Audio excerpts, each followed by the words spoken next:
If you don't know your numbers, you don't know your business. Most companies don't have... Wherever you are, make it Truth Frequency Radio.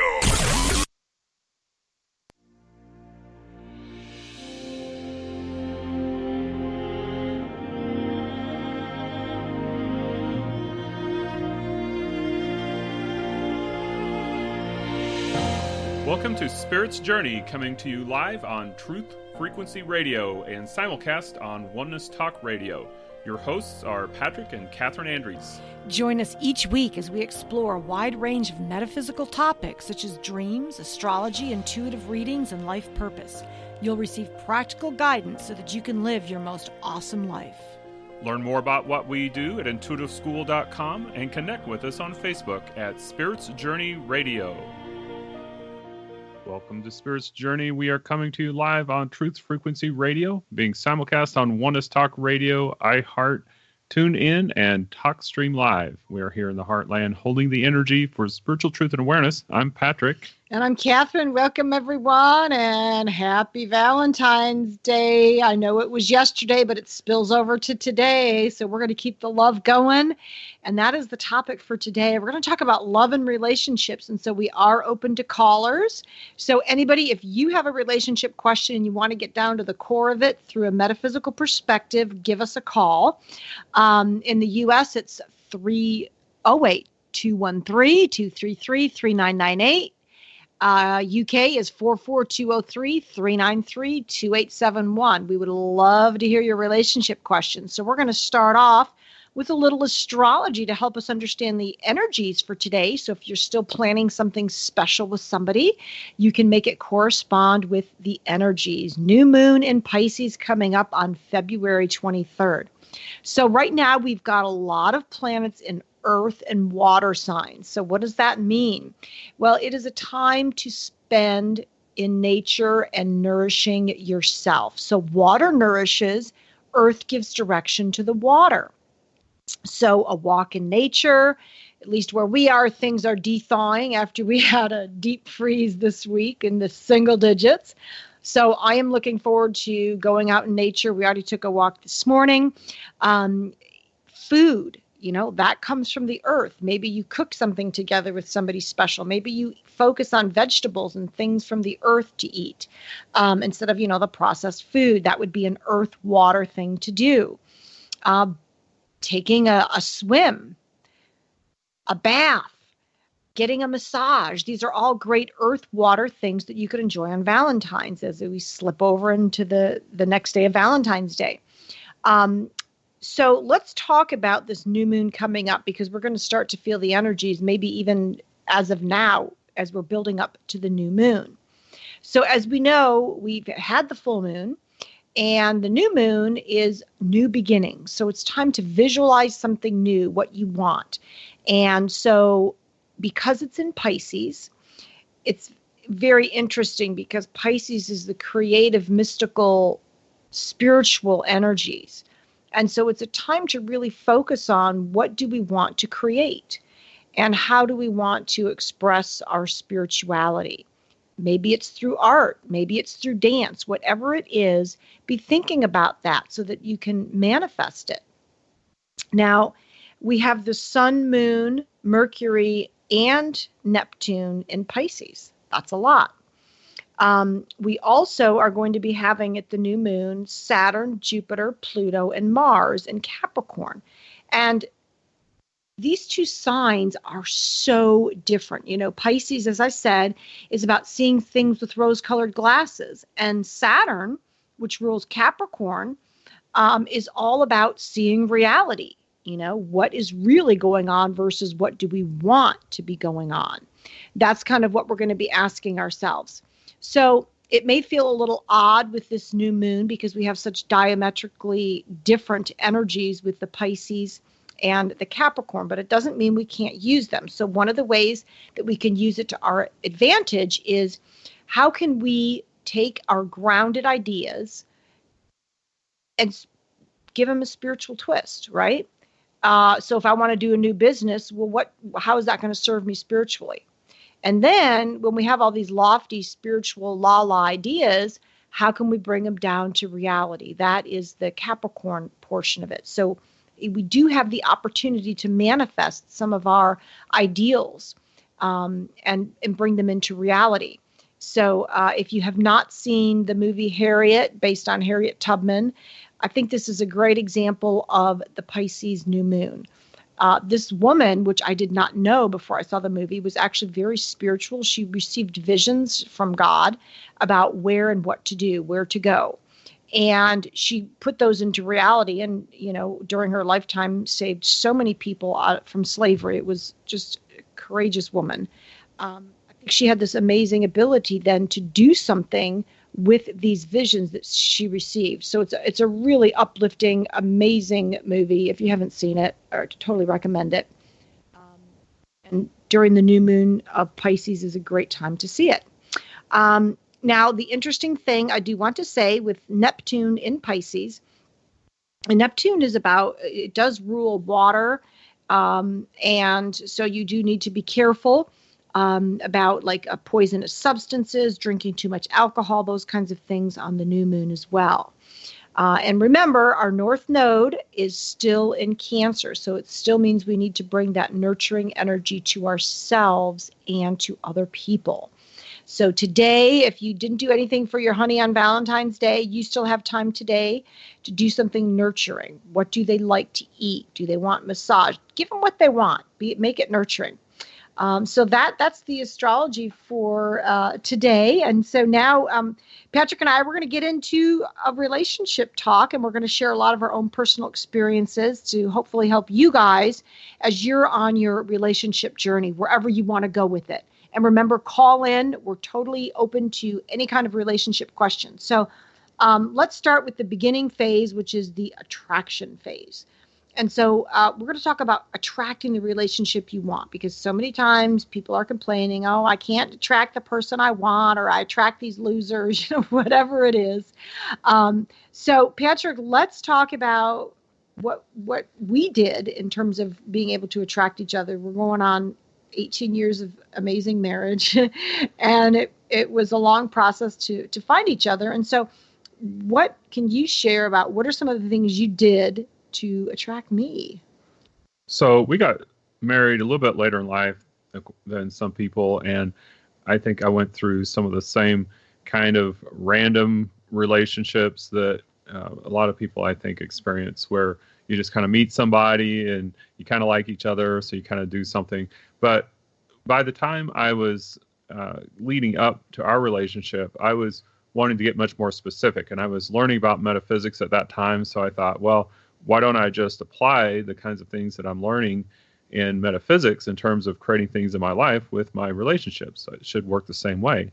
At least that was the theory at the time. So I started to create a very clear image of the kind of relationship that I wanted to be in. And I believe I even wrote down like a list of qualities of the person that I was looking for. I'd also learned by this time that there is a benefit to not being attached to the specific person that you are looking for, because sometimes there's unknown things that might be going on. So I just had this kind of a list of qualities that I focused on. And then lo and behold, I found you. I remember you walking down the stairs first time that we met. And I thought, wow, I really liked you and could see a lot of the similarities. Obviously, I didn't know you really well from the very beginning, but I knew that we hit it off really well. And the first time, I remember being just a little bit slow, kind of approaching you. I was maybe, I don't know if I was a little shy or just kind of, nervous or what. But anyway, I remember I took a little bit too long asking out the first time. And I think, I remember now what it was, is you actually had a boyfriend when I first met you. So I thought, wow, if they ever break up, I'd like to go out with you. So then when you did break up, I was just kind of, working, by not biding my time, but, developing the relationship, but I didn't really jump on it. And then you got back together with the boyfriend that you had just broken up with, I thought, oh man, I just blew my chance here. I had my opportunity and I just blew it. And I thought, wow, if they ever break up again, I'm not going to wait around this time. I'm going to make sure that I jump in there. And so when you did actually break up eventually again, as we were just talking about last night, that I sent a single rose. It was near Valentine's Day, so I sent a single rose and a Valentine and just asked if you'd be mine. Yeah, it was awesome. So Valentine's Day actually is a special day for us. So I started attracting you when I was in my early teens, believe it or not, right? So I had that list of things I wanted, but I'll tell you the number one thing on my list was not tall, dark, and handsome, even though you are. It was not tons of money. It was not, any of the physical outer things. Number one was he's got to be on the same page spiritually as I am, because I was totally amazed with the metaphysical world, and I knew that I had to have somebody on the same page with me. And so that was my number one thing. The others were like just bonuses. And so the beginning phase to attraction is you've got to know what you want. You have to make that list of qualities. And like Patrick said, detach from a particular person, because you don't know if that person is right for you. But if you write down the qualities that you want, if the person you're thinking of matches those qualities, you're going to get that person anyway. But if that person does not match them, or if there's a better person out there, if you're open, you can attract somebody who really matches the list, and maybe somebody you never even dreamed of. And so that's the power of trusting the subconscious. And that's what I did with you, Patrick, is I had my list and I thought, well, if he matches it, that's great. Maybe there's somebody else out there if he doesn't match it. And that's really the best way to go. Now, a lot of times people make their list and they say, well, I made my list. It's been sitting there, and I still have not attracted the person I want. And so we want to talk about that a little, because it happens to a lot of people. And it doesn't mean that visualization does not work. What it means is that you may have some lessons or karma to work out with other people before you're ready for that long-term relationship. And so by that, I mean, the dating phase is an opportunity for us to work through our lessons until we finally have most of them learned, and we can end up with that one person that we still may have some lessons with, but we may have to have worked out many others with other people. So don't despair.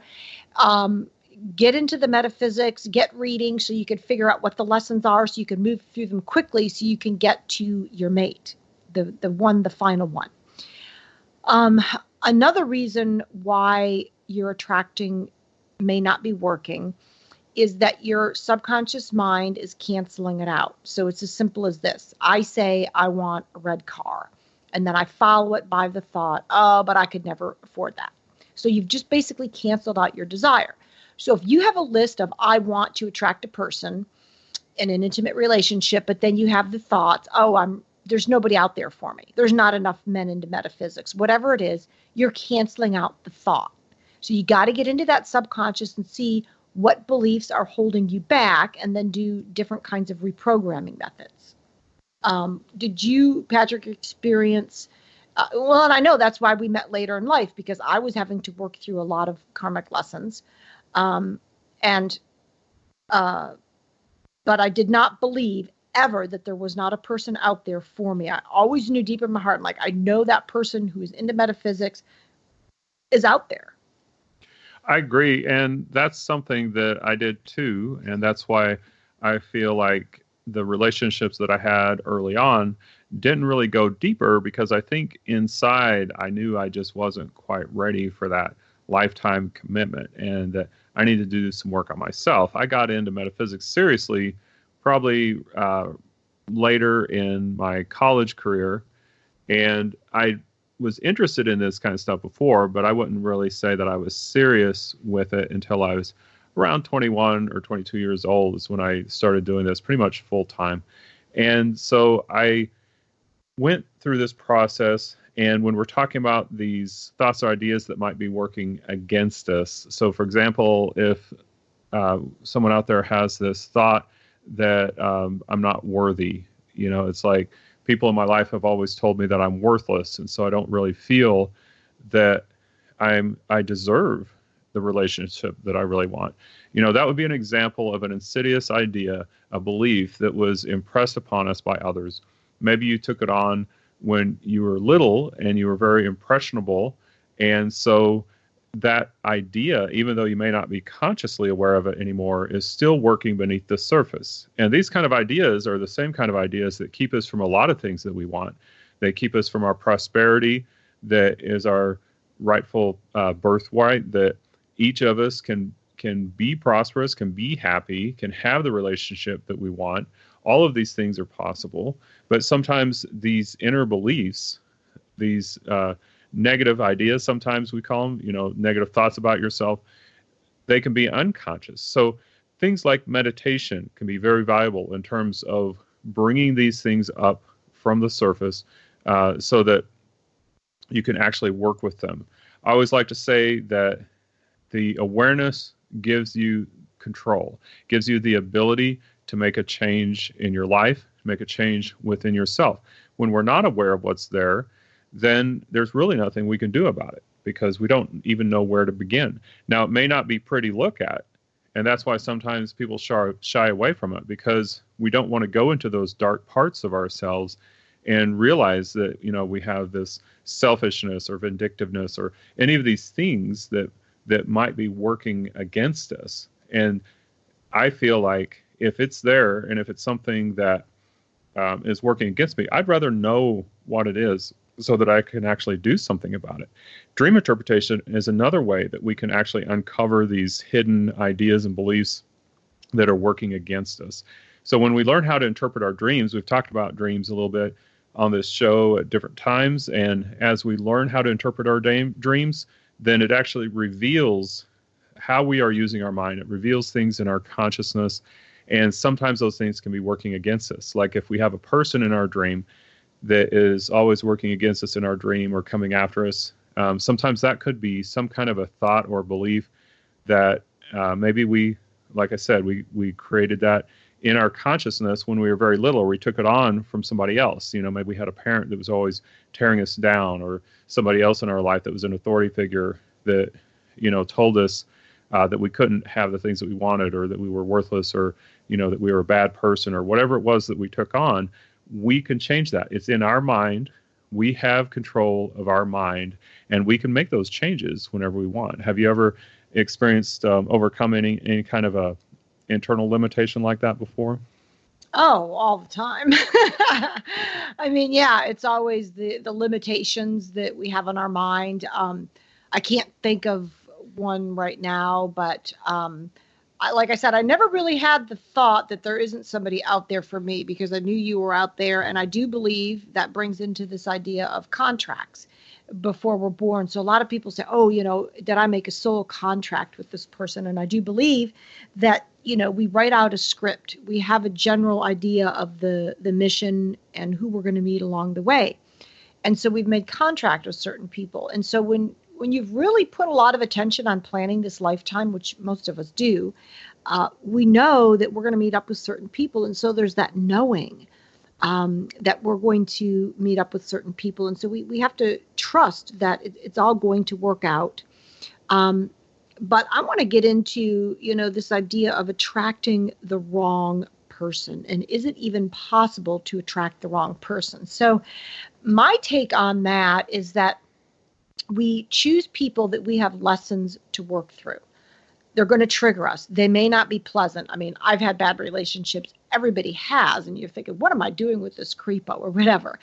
And the idea is, if you can get the lesson of why you are with that person, then you can release them.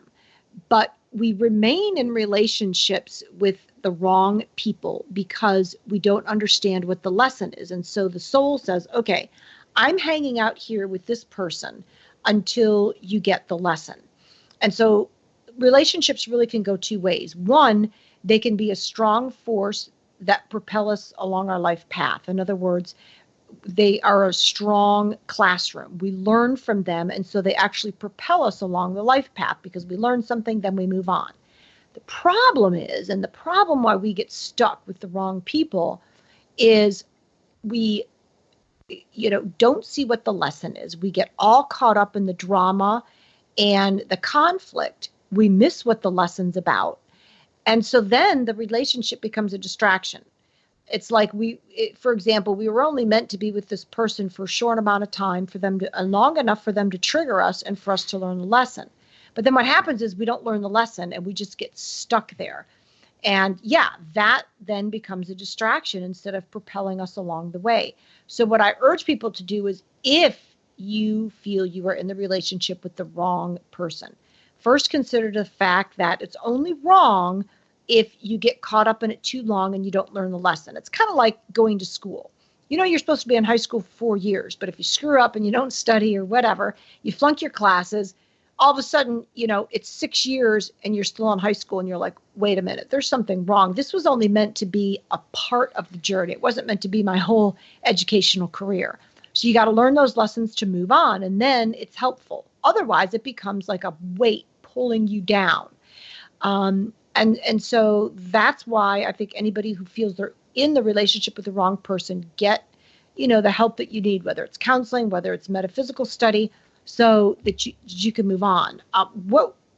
Patrick, what have you experienced when people tell you I'm in the wrong relationship? What is going on? Well, the main thing that comes to my mind right now that I wanted to share is that I've had people throughout my career coaching and just many people in this spiritual path who talk about these relationships where they're in a relationship with somebody who is either emotionally or physically abusive. And these are one of the trickiest ones because it seems ironic that this person is abusing them, and yet for some reason they just cannot seem to get out of this relationship. Or another scenario that I've seen frequently is where they jump out of one abusive situation right into another abusive situation. It's like they just seem to keep attracting these people in their lives that are abusive. And that's the more extreme case of what we were talking about.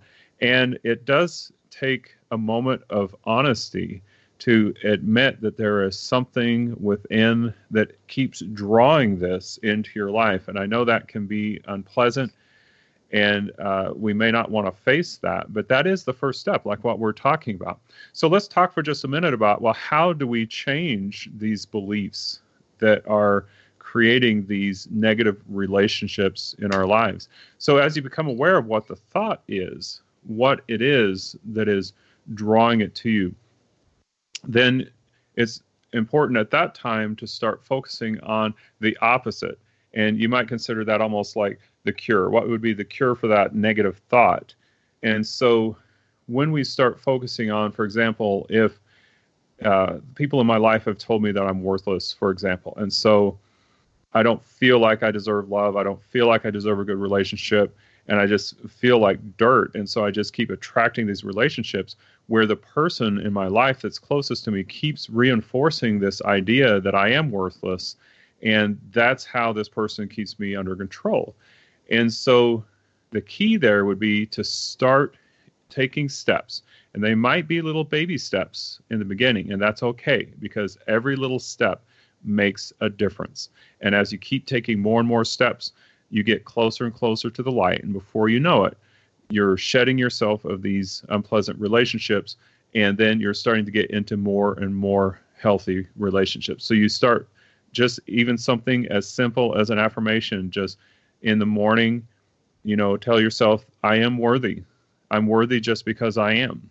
Or if you're a religious person, you could even add something like, I am worthy because God tells me that I am, or because Jesus told me that I am, and so whatever it is that's in your background, whatever has the greatest impact for you, use that. And even if it starts out as just this little simple affirmation, then you can build on that. And then as you start developing that belief within yourself that you are worthy, then you start taking action steps that will reinforce that. So you'll start moving away from those relationships that are unhealthy for you. You'll start being attracted to and move toward those relationships that are healthy for you. And over time, as you look back, you're going to see a big difference. But it starts with that first little step. So let's talk about, before we go into the break, what kind of resources would we have available if people are looking for more? Because I know a lot of people, they might listen and say, oh, this sounds great, but it's not nearly as easy as, just saying it. And so I know that's true. It does take a lot of follow-up. It takes some discipline. It also takes a lot of times a little bit further study. So what kind of resources are available? So we got you covered in terms of relationships. First of all, we have our past life relationship reading, which takes you and another person back to a past life that you had. What were the themes, the details, what were you working out? And then the second part of the reading looks at you now. And why are you coming together again? What's the purpose of the meetup? Those are amazing tools. The second one is the book, Soul Choices, 6 Paths to Fulfilling Relationships. It's the one I wrote. And the biggest news is that in about 2 weeks, we're going to be unraveling the most comprehensive relationship program. It's an online course, Relationship Mastery. It comes with a couple coaching sessions, books, discounts on the readings. It's everything from A to Z that you've wanted to know about relationships. So if that interests you, stay tuned. Go to the website, intuitiveschool.com. It's going to be unraveling here in about 2 weeks. So that's going to cover almost any kind of relationship issue that you can have. All right. So if we have time here, we're going to take some calls here in the second half. So once again, that number when we come back from the break is going to be in the United States, 213-233-3998. And in the UK is going to be 203-393-2871. So we are going into the break here at the bottom of the hour. And so this gives you just enough time to check out our website at intuitiveschool.com or our Facebook page at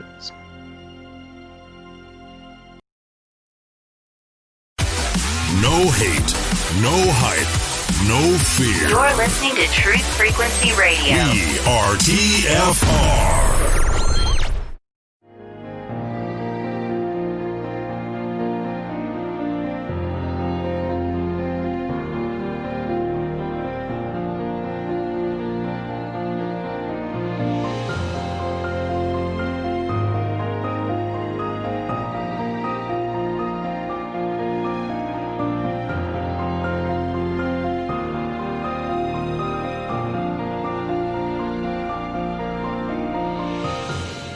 Welcome back from the break. If you are just joining us, this is Spirit's Journey with Patrick and Kathryn Andries. We are coming to you on Truth Frequency Radio and simulcast on One Is Talk Radio. We are talking about relationships in this second half, and we're going to start out with knowing yourself and the steps that we took to know ourselves and some of the steps that you may want to take. So how did you actually get started on the journey of knowing yourself better, Kathryn? Well, and I do want to say this is like the key to attracting the right relationships, because if you don't know yourself, you don't know what you want, you're not going to attract what you need. So I've obviously immersed myself in life purpose, if anybody's read any of my books. So I took myself through the 6 paths: astrology, numerology, palmistry. I had a ton of past life readings, past life regressions. I studied my family and the birth order process and how that related to me. And so really it was in my 20s when I was going through some just difficult times. I went to see an astrologer, and that was really my first introduction to these, what I call intuitive sciences. And so before that, I had started out with past life readings, which were huge in terms of understanding myself. So it's been a journey. I've used those 6 paths for many, many years.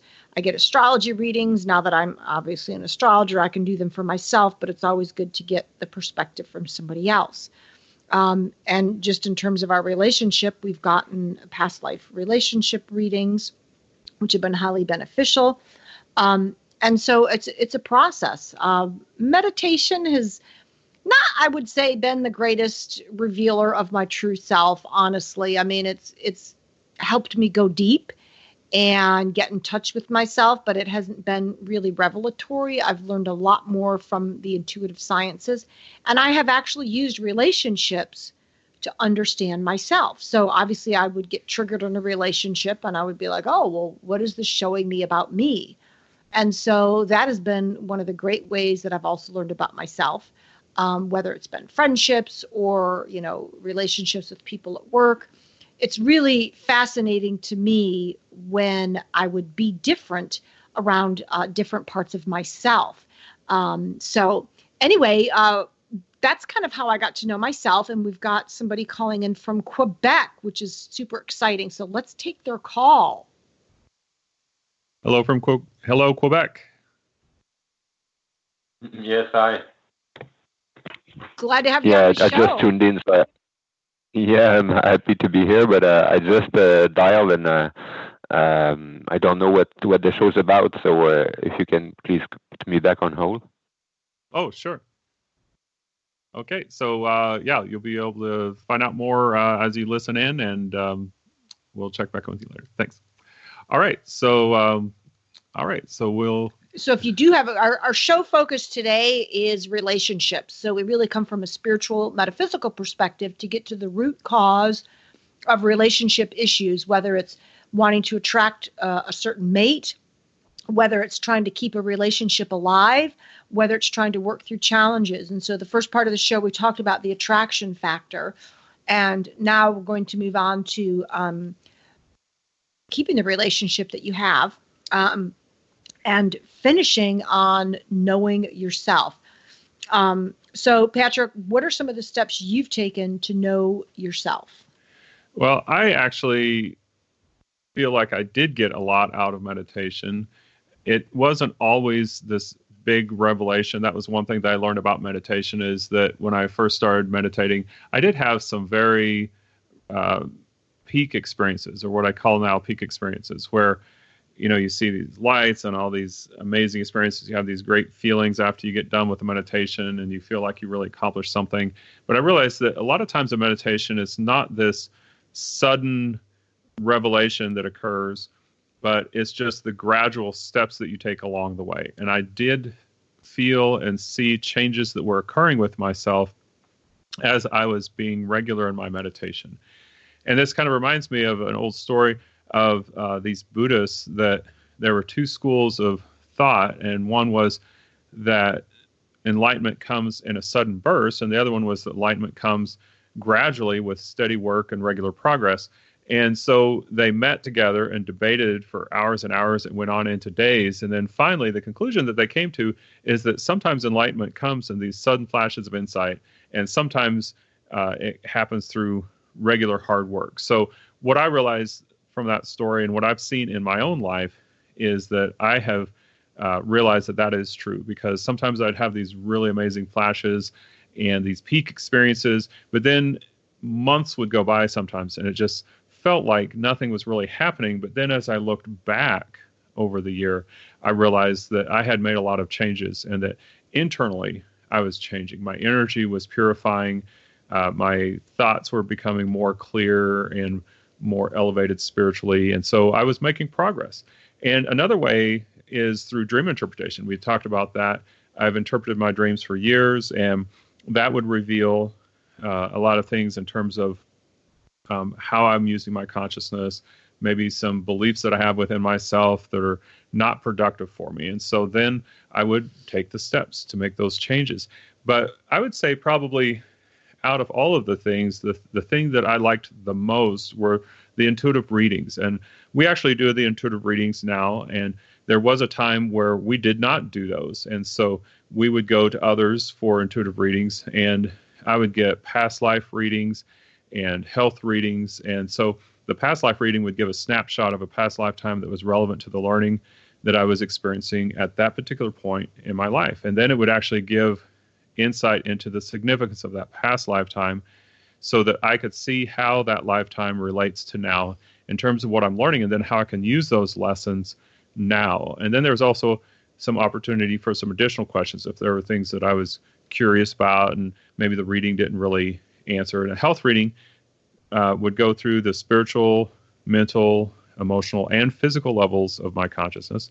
And so it would relate anything that was not working in my favor or disorder. And then it would also give those suggestions. And so as I would work through those, I discovered a lot of things that I was doing in my life that were not really helping me out. And that would play out in my relationships as well, because you can't really isolate yourself from your relationships. So if there's anything in my own life that's not working, that's just going to play out in all of my relationships. So that's really the three things that I think stand out the most right now in terms of how I came to know myself better and the steps that I took to, be able to work on myself. So then everything that I did in my relationships would change and improve as well.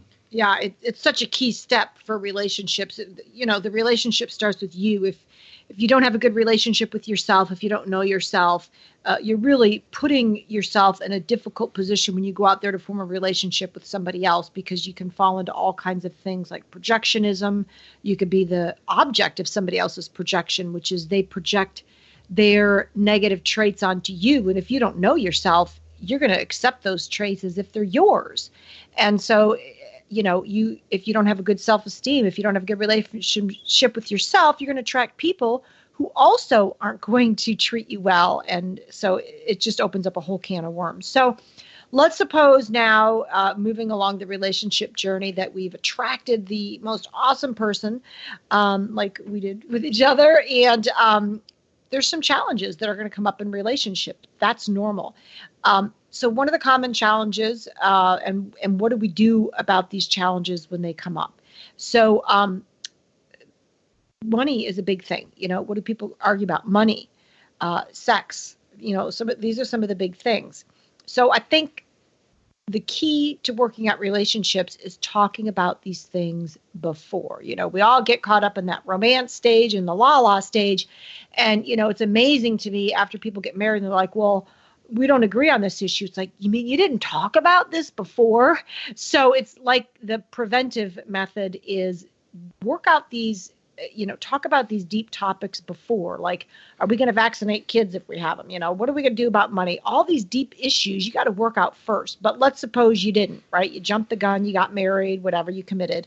One of the ways that I teach people to work through common challenges is write down what the argument or the conflict is really about. And I'll tell you, with my work with people, I'd probably say 80 to 90% of the time, the argument is not about what they think it is. So you may be mad that your husband is not unloading the dishes from the dishwasher when he said he would. And so you get all up in arms about it.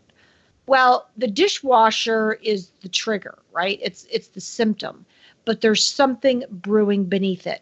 And so when a conflict arises, you've got to go deeper and say, okay, what is this really about? Okay. So with the dishwasher thing, it could be a plethora of reasons about why it's really upsetting you. Is it dishonesty? That, he said he would do it, but he didn't. Is it feeling like you're being taken advantage of because you have to do it more than he does? And maybe as a kid, you were taken advantage of. So it's triggering that. But there's always something deeper. So there's actually a process that I teach in my relationship course, which is going to be unrolling here in a couple weeks. But you can also find it in my book, Soul Choices: 6 Paths to Fulfilling Relationships. The process to see what is deeper. So one of the big reasons for a conflict is that it's triggering one of our lessons. Okay. Also, it could be revealing a wounded spot that still needs healing. What is your take on some of these relationship challenges that people face, and what's like a great metaphysical tool we can offer besides saying to themselves, okay, this fight is not really about blah, blah, blah. It's about something deeper. I think that's a good advice, to talk about things before you get married, or just as you go along in the relationship. It's good to understand each other and what you're about, and think about some of those things. Don't be afraid to bring them up and maybe lose that person, because the bottom line is, if there's something that you learn about the other person that is in reality a deal breaker, it's better to know about that, in my mind, before you get married than after. I mean, really, why would you want to go through the whole process of getting married if you find out there's something about them that you just can't live with? The other thing is, if you find out about these things ahead of time, it gives you time to prepare and time to work things out. And, you need to decide what your priorities are. You know, if one person wants joint finances and the other person wants separate accounts, well, I mean, you have to decide, well, how important is that? But like Kathryn was saying, money often is a problem. And so that is something that needs to be discussed. And, you know, whether you, I know people are going to have different beliefs, but, you know, if you have a chance to live together before you get married for a little while, you know, it is a much different experience when you're actually living with a person 24/7, day to day, before you're not, because, you know, there's a lot of things that come up, just little things like, using somebody's toothbrush. You know, I had a friend, and you know, she would want to use his toothbrush, but he was kind of just had this, you know, idea about that. And I know you might think, well, that's not a big deal, but at the same time, you know, it's kind of like, you know, it's his area, so he kind of wanted his little area, so he didn't like her coming in and using his toothbrush, you know, and I don't know if that is still a problem now, but just little things like that, you know, those things come out, and working through those. And so the main thing is just to hold the image of what you want in the relationship, your ideal for the relationship, and share some of those things. You know, for us, I think that having a common interest in spirituality and metaphysics was a big part of creating a really good foundation for our relationship, because not only does the metaphysics give us a lot of tools to work through things that have come up, and yeah, we've had things come up that we've had to work through from time to time, but it gives us tools to work through those things. And one advantage I think that we've had that some of my friends and some other people I've talked to have not had is that spiritual perspective. I mean, if you really take it that we are souls, and that really is something that is meaningful to you, then these little physical concerns don't have as high of a priority. You know, you realize that this lifetime is just a temporary experience. We're going to come from this lifetime and go on to something else. And we may see each other in different roles over a number of different lifetimes. And in fact, a lot of the people that are closest to you in this lifetime have probably been with you before in past lifetimes. And that's another thing that creates karma. And that's why sometimes we have this kind of instant rapport or negative reaction to somebody too. It goes both ways. I want to, mention the financial thing. So a lot of times when somebody has financial issues in the marriage, if people are not responsible with their finances, they're usually going to have relationship problems, period. It's kind of an interesting blend.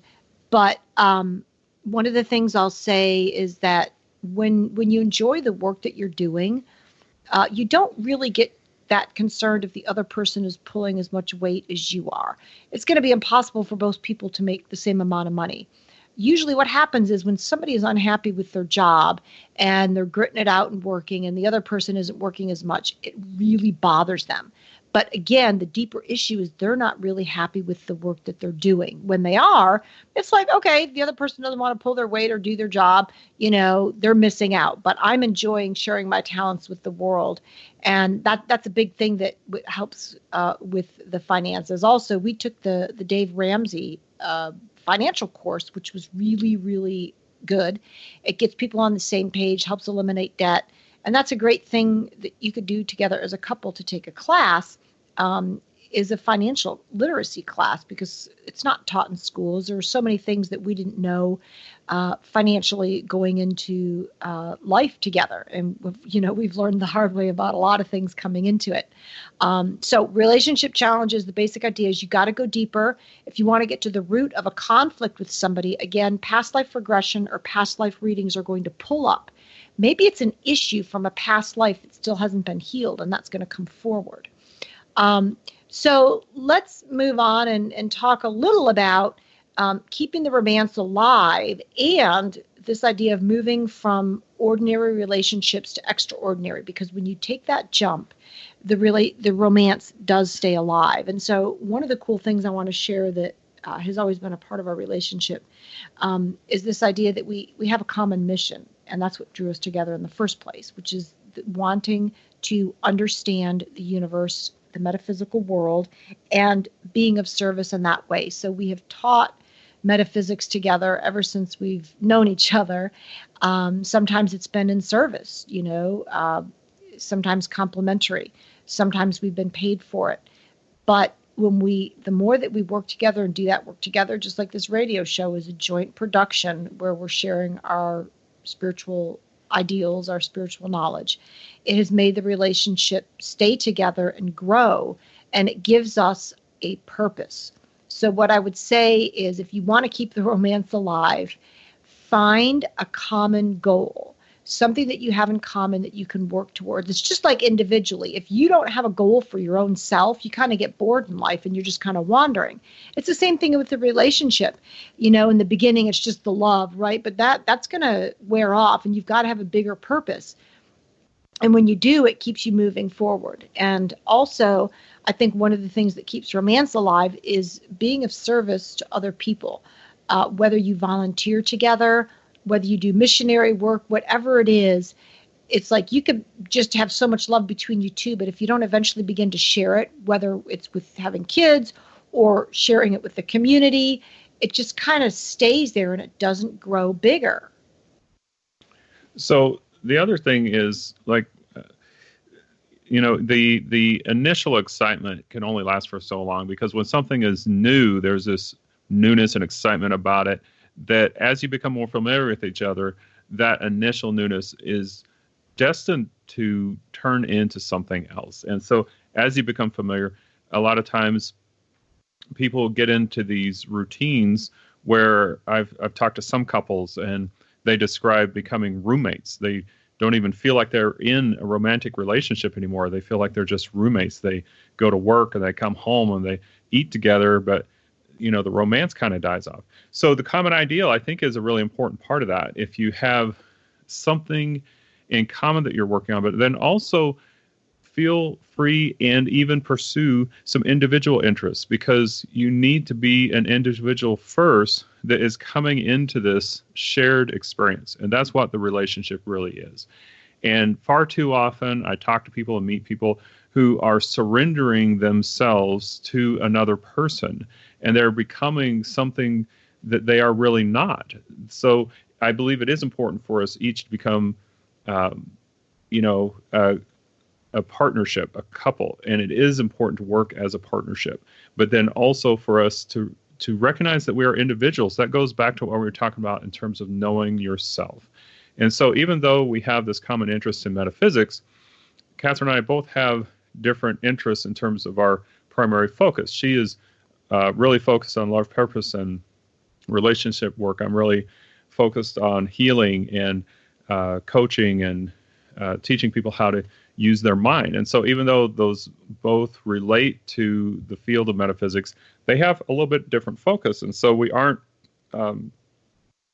completely the same in everything that we do. And that's kind of how we came into the relationship. And neither one of us really tried to give up who we were because we were in this relationship. And that is something important in a partnership, that you are respecting not only the similarities, but the differences between you, so that each person gets that space to be who they are. And then also, I would recommend, keeping that childlike sense of wonder and fun alive. And so if it's been a while since you've done something kind of frivolous or fun, just go out and do some things to have fun. If you have kids and you haven't been out by yourself for a while, go out and have a date night, or, when they're older, take a trip or something, so that you can kind of keep that sense of being a couple and being partners alive, so that you can do things together. I think that's another important part of it. And Patrick talked about dream interpretation. I got to tell you, it is so fun when both you and your partner understand dreams, because you get to interpret each other's dreams. And it's always easier to interpret somebody else's dreams than your own, because it's like you're walking in your own stuff and you don't really see it. And so I love it when, I ask Patrick, hey, interpret this dream, just because maybe I'm lazy and I don't want to, but also because he has a really great way of interpreting dreams, and he knows me. So he could usually see how the dream relates to me and what's going on in my life. And I'm like, oh my God, you just totally nailed that dream for me. And it's a way also to expose yourself without purposefully exposing yourself. So what I mean by that is, when you tell your dream, it's really going to reveal a lot about you.